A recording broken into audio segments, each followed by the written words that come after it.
जब हमारी नौजवान नस्ल एथियस्ट हो रही है और दावत भी जो तबलीग के जरिए पहुंच रही है, मखसूस तबके को पहुंच रही है, नौजवानों को दावत जो बेचारे सिर्फ अच्छी तरह गाइड ना होने की वजह से एथियस्ट, और नहीं मेरे भाई वो इस वजह से एथियस्ट नहीं हो रहे हैं, बाकी भी एथियस्ट ही है, समझ लो। वो इस वजह से कि आपका दीन जो बाबू ने आपको दिया है वो इस काबिल ही नहीं है कि वो उनको पेश किया जाए। मुल्हिदीन हैं जिनके नाम लिखे हैं, मैं उनको मशहूर नहीं करना चाहता, उनका नाम लेके वो नौजवानों को बज़न कर रहे हैं। नौजवानों को बज़न नहीं कर रहे, नौजवान खुद ही बज़न होने के लिए तैयार बैठे हैं। नौजवान तो अपनी मर्जी की ज़िंदगी गुजारना चाह रहे हैं। इस पुरफितन दौर में हमारे नौजवान इल्हाद, बेदीनी, गुमराही, गैर मुक़ल्लिदियत और आज़ाद ख्याली का शिकार क्यों हो रहे हैं, उसके असबाबो दवाई और मुहर्रिकात क्या हैं, उसके असबाबो वजूहात क्या हैं, कौन सी चीज़ है जो हमारे नौजवानों को इल्हाद और गुमराही और बेदीनी की तरफ धकेल रही है, और हमारे नौजवान क्यों जो ना वो नई से नई आने वाली बेदीनी को कबूल कर रहे हैं। मिर्ज़ा जलमी से एक सवाल किया गया और सवाल ये हुआ कि बाज़ मुल्हिदीन और एथियस्ट ऐसे हैं जो हमारे नौजवानों को बदजन कर रहे हैं। सवाल पर्ची पे मिर्ज़ा ने पढ़ा है और साथ कहा है कि उन मुल्हिदीन के नाम भी लिखे हैं, मैं उनके नाम लेके उनको मशहूर नहीं करना चाहता, जबकि उनके नाम लेके आप मशहूर ना भी करें तो वो पहले से मशहूर हैं, और वो जिस तरह नौजवान हमारे उनको जो ना वो सुन रहे हैं, खुसूसन कॉलेजेस और यूनिवर्सिटी के, वो उनको सबको पता है। अच्छा, फिर कहता है ये वो हमारे नौजवानों को बदजन नहीं कर रहे, बल्कि नौजवान खुद बदजन होने के लिए तैयार बैठे हैं। नौजवान तो अपनी मर्जी की ज़िंदगी गुजारना चाह रहे हैं। अब सवाल ये पैदा होता है कि वो नौजवान खुद बदजन होने के लिए तैयार क्यों बैठे हैं? कौन सी चीज़ है उनको उकसा रही है बदजन होने के लिए? इस्लाम से, दीन से, रिलीजन से और अपने जो मजहबी मामलात हैं उनसे बदजन होने के लिए कौन सी चीज़ उबार रही है? उसके दवाई असबाब और मुहर्रिकात क्या हैं, इसको समझने की ज़रूरत है। और वो कहाँ से बदजन हो रहे हैं? मिर्ज़ा ने खुद बयान दिया है और ये कहा है कि ये एक हकीकत है कि इस वक्त पाकिस्तान की यूनिवर्सिटीज़ और कॉलेजेस के अंदर कई टीचर्स ऐसे हैं जो इंतहाई इस्लाम दुश्मनी फैला रहे हैं, जी, एथीज़्म को प्रमोट कर रहे हैं। ये एक हकीकत है कि इस वक्त पाकिस्तान की यूनिवर्सिटीज़ के अंदर और कॉलेजेस के अंदर कई टीचर्स ऐसे हैं जो इंतहाई इस्लाम दुश्मनी फैला रहे हैं, एथीज़्म को प्रमोट कर रहे हैं। खुद मिर्ज़ा खुद मान रहे हैं कि एथीज़्म को प्रमोट करने के, इल्हाद को प्रमोट करने के जो मराकज़ हैं वो कॉलेजेस हैं और यूनिवर्सिटीज़ हैं। आप ये उलमा को जो ना वो इल्ज़ाम नहीं दे सकता कि उलमा की वजह से लोग इल्हाद को नौजवान कबूल कर रहे हैं, और ये अगर कहेगा भी तो इसके अपने बयान के भी खिलाफ है और हकीकत के भी बरक्स है। क्योंकि हकीकत ये कि आप मुशाहिदा करें, सर्वे करें, पाकिस्तान के जो दीनी इदारे हैं, मदारिस हैं, उनको उठाकर देख लें, कोई एक इदारे का हवाला पेश करें कि जहाँ से दीनी इदारों से पढ़ने वाले जो नौजवान हैं वो इल्हाद को कबूल कर रहे हैं। दीनी इदारों से पढ़े हुए इल्हाद को कबूल नहीं कर रहे, बल्कि कॉलेजेस और यूनिवर्सिटीज़ से पढ़े हुए जो नौजवान हैं वो इल्हाद को कबूल कर रहे हैं। और यहाँ बुनियादी तौर पर यह बात समझें कि कॉलेजेस और यूनिवर्सिटी से निकलने वाले जो नौजवान हैं वो दो तरह के तबकात से ताल्लुक़ रखते हैं। एक निचले तबके से, वो कि जो बेदीनी का शिकार हो, मैं उनकी तकसीम की बात कर रहा हूँ। एक तो वो तबका है कि जो अपने आप को उलमा की पाबंदियों से आज़ाद करना चाहते हैं, इस आज़ाद ख्याली के इस लेवल पर हैं कि वो जब उनके सामने उलमा बयान करते हैं कि ये चीज़ इस्लाम में हराम है, इस्लाम हमें इस चीज़ से मना करता है और इस्लाम हमें इस चीज़ की इजाज़त नहीं देता, ये नाजायज़ है, हराम है, मना है, तो अब उलमा की उन पाबंदियों से निकलने की कोशिश करते हैं, अपने आप को उलमा की उन पाबंदियों से आज़ाद करने की कोशिश करते हैं। एक वो तबका है, वो कहते हैं ठीक है, आप अपनी पाबंदियाँ अपने पास रखें, हलाल क्या है, हराम क्या है, ये हम खुद फैसला करेंगे, आप अपने इन हलाल और हराम के कॉन्सेप्ट और तसव्वुर को अपने पास रखें। एक तबका वो है। और आपको मिलेगा जो अपने ऊपर बज़ाहिर मज़हब की छाप तो रखते हैं, वो ये चाहते हैं कि एक वक्त में हम जाके सिनेमा घर में फिल्म देखें और दूसरे वक्त में अगर हमें मस्जिद में आके जमात करवानी पड़ जाए, अगर हमें मिंबर पे बैठ के खुतबा देना पड़ जाए तो हम खुतबा भी दे सकते हूँ। यानी इस लेवल का अपने आप को समझते हैं, मज़हब की छाप भी रखना चाहते हैं और इस्लाम ने जो पाबंदियाँ लगाई हैं उन पाबंदियों से आज़ाद भी होना चाहते हैं। जो इस फिक्र के लोग हैं, जब उलमा उनके सामने इस्लाम की जो हलालो हराम का कॉन्सेप्ट पेश करते हैं, पाबंदियां पेश करते हैं, तो फिर वो उलमा से बदजन होते हैं, उलमा के खिलाफ बोलते हैं। अब वो उन पाबंदियों से आज़ाद होने की कोशिश करते हैं। फिर वो ऐसे बंदे को तलाश करते हैं कि जो उन्हें ऐसी टिप्स, ऐसे जो ना वो चीज़ें दे जिससे वो उलमा के खिलाफ बोल सकें। तो ऐसे लोगों को फिर इंजीनियर मोहम्मद अली मिर्ज़ा जैसे बंदे मिल जाते हैं जो उलमा के खिलाफ नफरत फैलाते हैं, उलमा के खिलाफ बोलते हैं, उलमा पे तान करते हैं। और फिर ये कहता है जी आपने को बात करनी तो हमारे लेक्चर सुने, इन उलमा को छोड़े, इन उलमा के पास कुछ नहीं है। हालांकि इस्लामी पूरी आप हिस्ट्री और तारीख उठाकर देख लें, जहां भी इस्लाम का दिफा किया है, इस्लाम की तालीमात को जिन लोगों ने हम तक पहुंचाया है वो दीन के उलमा हैं। दहरियों के फितने का मुकाबला किया तो उलमा ने किया है। इस्लाम मुखालिफ जितनी कुव्वतें उठी हैं पूरी तारीख में, उन कुव्वतों का अगर मुकाबला किया है तो आपको सरे फरेज उलमा ही नजर आएंगे। लेकिन ये उलमा के खिलाफ बोलते हैं, उलमा से बदजन करते हैं। तो जो उलमा के खिलाफ नफरत लोग रखते हैं वो इस तरह के लोगों को कबूल करते हैं। अब मिर्ज़ा इस पर इतराता तो है, खुश भी होता है कि मुझे जो ना वो कॉलेजेस और यूनिवर्सिटीज़ के नौजवान सुनते हैं और मुझे फॉलो करते हैं। उसकी वजह ये है कि मिर्ज़ा को समझे कि बना बनाया मैदान मिला है, क्योंकि वहां से उन मराकिज़ से तैयार होने वाले चाहते ये हैं कि उलमा के खिलाफ बोला जाए और उनके लिए जो ना वो रिलैक्सेशन और उनके लिए रुखसतें पैदा की जाए, वो चाहते हैं।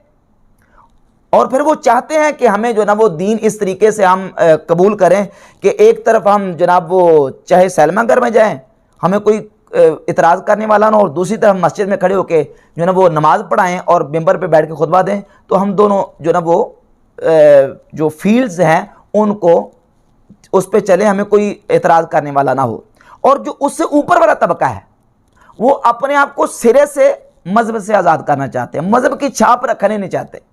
एक तो वो है जो मजहब की छाप रख के चल रहे हैं, उन्हें पता है अगर हम मजहब की छाप नहीं अपने ऊपर रखेंगे तो फिर सोसाइटी में, मुआशरे में हमारे लिए जीना मुश्किल हो जाएगा। और दूसरा तबका वो है कि जो सिरे से इलाहाद का शिकार हो रहा है। तो वो इलाहाद का शिकार क्यों हो रहे हैं, उसकी असबाब व मुहर्रिकात क्या हैं? वो यही असबाब व मुहर्रिकात हैं जो इस तरह के लोगों को इल्म से, लोगों को उलमा से दूर करते हैं, बदजन करते हैं, अकाबरीन और असलाफ उम्मत की नफरत लोगों के दिल में डालते हैं, जिसकी वजह से लोग जो है ना वो इस तरह के लोगों के हत्थे चढ़ के गुमराही का शिकार हो रहे हैं। और फिर मिर्ज़ा अपने एक बयान में खुद इसने बयान किया है, कहा है कि कहता है इसलिए हमने इख्तलाफी मौज़ूआत को चुना है ताकि लोगों तक आज का नौजवान बच्चा या तो बिल्कुल ही बेदीन हो जाएगा या फिर वो कहेगा ना मैं वहाबी ना मैं बाबी, मैं हूँ मुस्लिम इल्मी किताबी।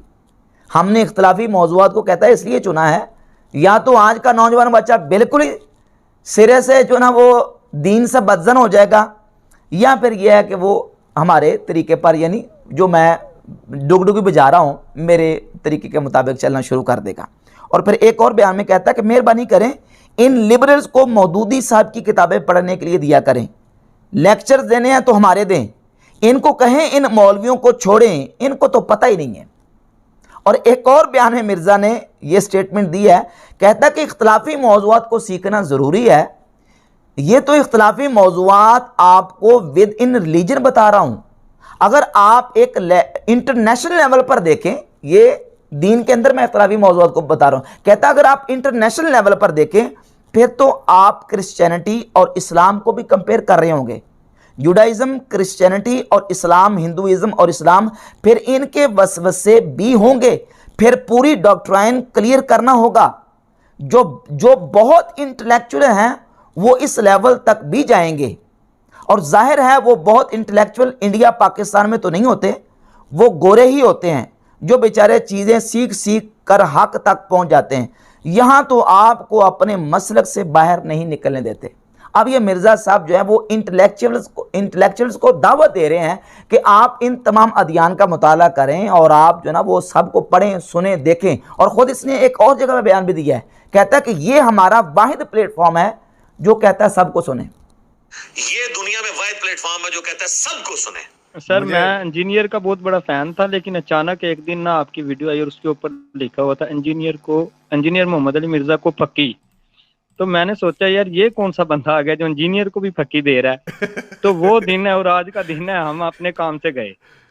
अच्छा, माफी से इतनी गुलाम जल्दी? हूं। उसमें तो मैंने खैर इतना कोई उनका ऑपरेशन इंजीनियर साहब का किया भी नहीं था उसमें इतना। नहीं नहीं नहीं, फिर मैंने आपकी सारी वीडियोस देखी ना फिर। क्या कहता है? सबको सुने। जब आप ये फिक्र नौजवानों को देंगे कि सबको सुने, तो इल्हाद नहीं फैलेगा, बेदीनी नहीं फैलेगी, लोग कादियानियत की तरफ रुजू नहीं करेंगे। क्या हर बंदे का लेवल होता है कि वो सबको सुन के फैसला कर सके?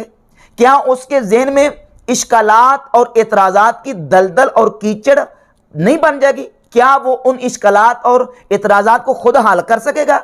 नतीजा क्या निकलेगा? नतीजा ये निकलेगा कि वो बेदीन हो जाएगा, वो सिरे से इस्लाम से बदजन हो जाएगा। जब आप लोगों को ये दावत देंगे, फिक्र देंगे कि सबको सुने, तो जो कॉलेजेस और यूनिवर्सिटी में पढ़ने वाले नौजवान हैं वो कहेंगे ठीक है सबको सुनना चाहिए।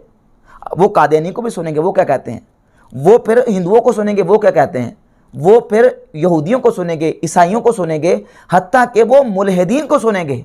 और ये मुल्हिदीन को सुनने की वजह से फिर वो इल्हाद का शिकार हो रहे हैं और बेदीनी का शिकार हो रहे हैं, जबकि इस्लाम इसकी इजाज़त नहीं देता है। इस्लाम तो कुरान में वाज़ेह अल्लाह फरमाता है ला तक़उद बअद ज़िक्रा मअल कौमि ज़ालिमीन, याद आने के बाद जालिमों के पास मत बैठ।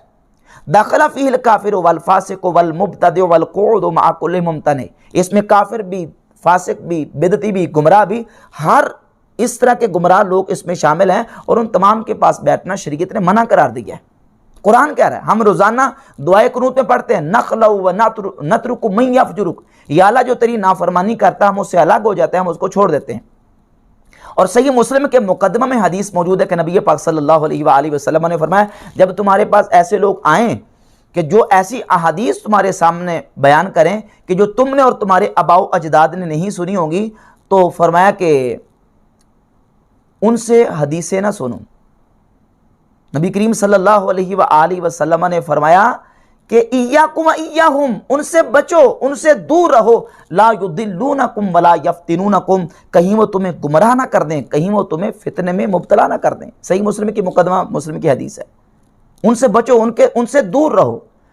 अपने आप को वो मुसलमान कहने वाले, हदीसें पढ़ने वाले, उनसे बचने का हुक्म दिया गया है। उनकी बात नहीं सुननी। वो हदीस भी पढ़ें तो रसूलुल्लाह सल्लल्लाहु अलैहि वसल्लम फरमाते हैं कि उनसे ऐसी झूठी हदीसें नहीं सुननी, वो तुम्हें गुमराह कर देंगे, तुम्हें फितने में मुब्तला कर देंगे। और सही बुखारी और सही मुस्लिम की मुत्तफ़क़ुन अलैह हदीस है, नबी पाक सल्लल्लाहु अलैहि वसल्लम ने सूरह आले इमरान की आयत नंबर 7 तिलावत की, जिसमें मुहकमात और मुतशाबिहात का जिक्र है। और हुजूर अलैहिस्सलातु वस्सलाम ने तिलावत करने के बाद फरमाया कि जब तुम ऐसे लोगों को देखो जो मुतशाबिहात के पीछे चलें, इज़ा राअयतुमुल्लज़ीना यत्तबिऊना मा तशब्बह मिन्हु, जो मुतशाबिहात के पीछे चलते हैं, जब तुम ऐसे लोगों को देखो फ़ाज़रूहुम, तुम उनसे बचो, यानी उनके पास ना जाओ, उनकी बात ना सुनो। हुजूर नबी करीम अलैहिस्सलाम ने खुद मना किया है। सही बुखारी मुस्लिम की मुत्तफ़क़ुन अलैह हदीस है। और सही हदीस है सुन्नह अबी दाऊद में कि नबी पाक सल्लल्लाहु अलैहि वसल्लम ने फरमाया कि जब तुम में से कोई बंदा सुने मन सामिअ बिद्दज्जाल फलयनअ अन्हु, जब तुम्हें पता चले कि दज्जाल आ चुका है, दज्जाल जाहिर हो चुका है, तो तुम उससे दूर भागो, उससे दूर भागो। अल्लाह की कसम एक शख्स वो होगा वह यहसिबु अन्नहु मुमिनुन, वो ये गुमान करता होगा कि मैं तो मोमिन हूं, अपने आप को मोमिन गुमान करके वो दज्जाल की बात सुनेगा और फिर दज्जाल के उठाए हुए शुबहात का पैरोकार बन जाएगा, दज्जाल के पीछे चलना शुरू हो जाएगा।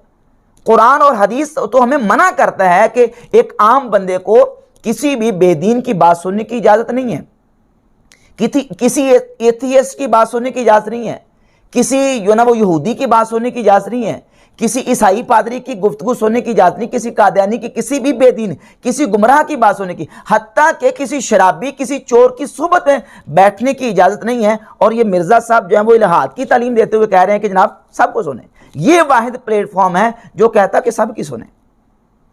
तो अब खुद आप अंदाज़ा कर लें कि ये नौजवानों के गुमराह होने के असबाब व वजूहात क्या हैं।